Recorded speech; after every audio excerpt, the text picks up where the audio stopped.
Good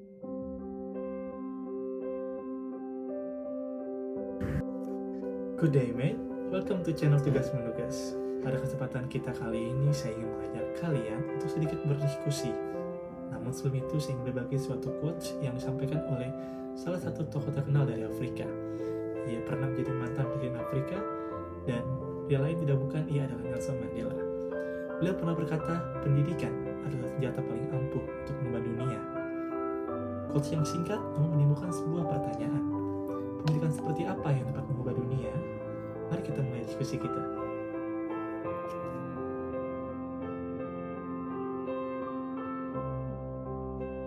Saya yakin kita semua setuju dengan pendapat dari seorang Nelson Mandela bahwa pendidikan yang baik atau pendidikan yang berkualitas adalah kunci untuk menciptakan masyarakat yang lebih baik. Namun, seperti apa itu pendidikan yang berkualitas? Menurut saya, pendidikan berkualitas dapat didefinisikan sebagai suatu sistem pendidikan yang tidak hanya fokus pada transfer pengetahuan antara guru di sekolah dengan murid, tetapi juga melibatkan pengembangan karakter, keterampilan sosial, dan kemampuan berpikir kritis. Dalam konteks pilar keempat pembangunan berkelanjutan, atau lebih dikenal Sustainable Development Goals, SDG, pendidikan berkualitas adalah fondasi untuk mencapai tujuan tersebut. Di Indonesia sendiri, sistem pendidikan kita menghadapi berbagai banyak sekali tantangan.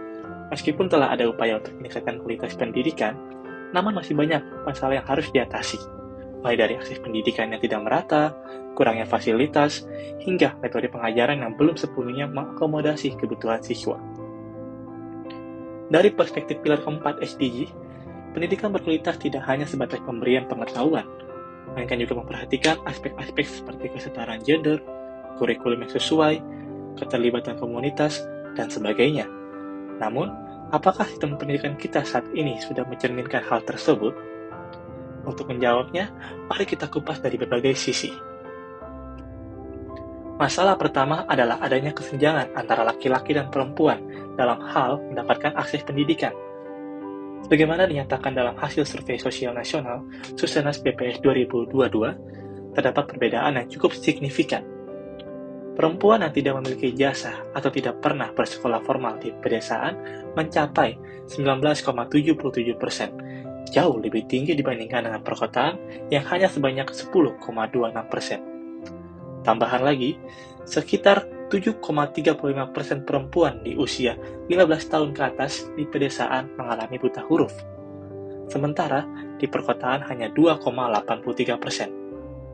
Penyebab pendidikan perempuan di pedesaan tertinggal melibatkan beberapa faktor, di antaranya faktor eksternal, mencakup kurangnya infrastruktur dan fasilitas pendukung di daerah tersebut, sehingga banyak anak-anak di wilayah tersebut tidak mendapatkan akses setara terhadap pelayanan pendidikan.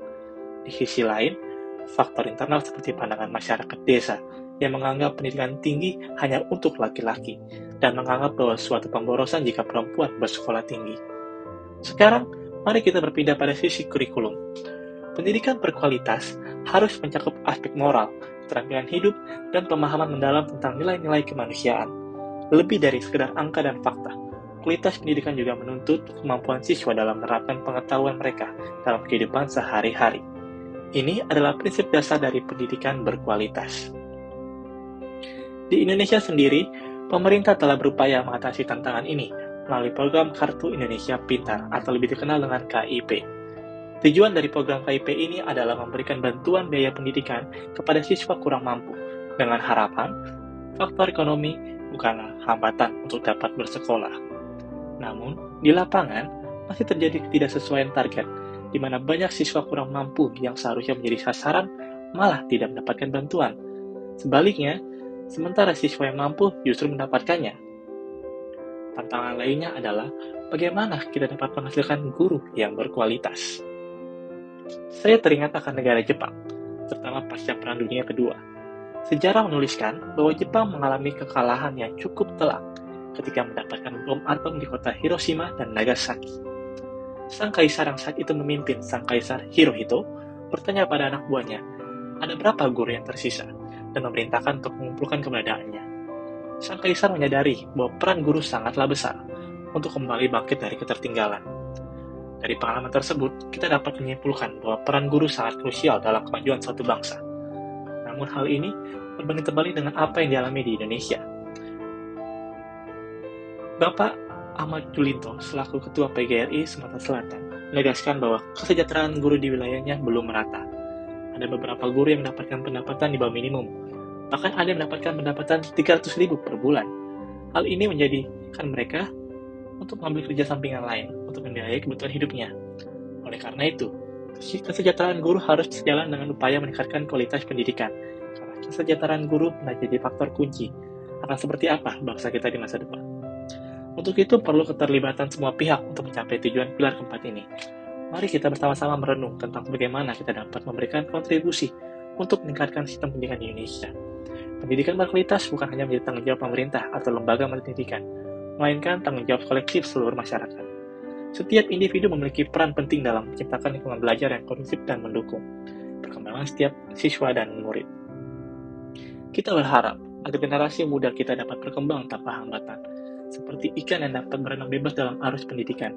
Hanya dengan kolaborasi dan partisipasi aktif seluruh lapisan masyarakat, kita dapat mencapai visi bersama untuk menciptakan sistem pendidikan yang inklusif, merata, dan memberdayakan setiap anak-anak di Indonesia.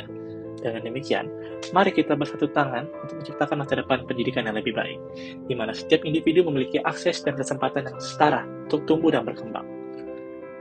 Di akhir kata, terima kasih sudah menemani saya dalam episode ini. Mari kita terus berbicara, berdiskusi, dan bekerjasama untuk mewujudkan impian bersama. Sampai jumpa di episode selanjutnya. Salam pendidikan berkualitas.